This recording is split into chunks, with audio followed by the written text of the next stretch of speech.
পেঁয়াজের দুটো পেঁয়াজ কেটে নিয়েছি। আজকে আমার খুব ইচ্ছে হয়েছে একটুখানি পান্তা ভাত খাবো। কালকে রাত্রিবেলা গোবিন্দ লঙ্কা দিলাম, খুব বেশি দেব, আর দিলাম 1 মুঠো ধনে পাতা।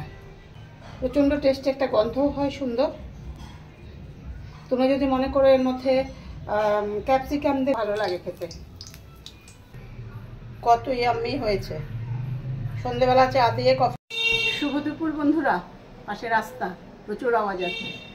দেখো, আজকে আমি আমার খুব প্রিয় খাবার নিয়ে বসেছি। আমি যেদিনই এটা খাওয়ার ইচ্ছা হয় তাই সেদিন আমি আমার দিদিকে অফ করি, না হলে তো সম্ভব না। এই দেখো যে কি নিয়েছি, প্রিয় খাবার পান্তা ভাত নিয়ে বসেছি আজকে। পান্তা ভাত, এর মধ্যে নুন দিয়ে নিয়েছি, আর তার সঙ্গে নিয়েছি এই দেখো এখানে অমলেট নিয়েছি, এখানে 3টে মুসুর ডালের পকোড়া নিয়েছি, পকোড়া রেসিপিটা পেয়ে যাবে। আর এখানে নিয়েছি একটা বড় আলু একদম সেদ্ধ, পেঁয়াজ নিয়েছি, কাঁচা লঙ্কা নিয়েছি। এবার কতটা কি খাবো দেখে নিচ্ছি।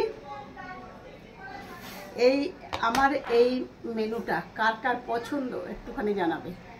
আমি তো ভীষণ পছন্দ করি।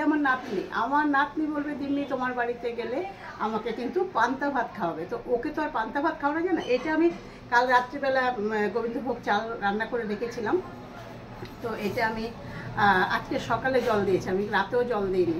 আর ও আসলে আমি দুপুরে যেই ভাতটা রান্না হয় সেই ভাতটা একটু জল দিয়ে ওকে মেখে দিলেই, তার সঙ্গে একটু ভাজা, একটু অমলেট, একটু সেদ্ধ কিছু দিয়ে দিলেই, আলু ভাজা, আলু পেঁয়াজ ভাজা দিলেই ও একেবারে সুন্দরভাবে খেয়ে নেয়, কোনো রকম আর সমস্যা করে না। এতটাই ভালোবাসে। ঠিক আছে, সবাই ভালো থেকো, টাটা।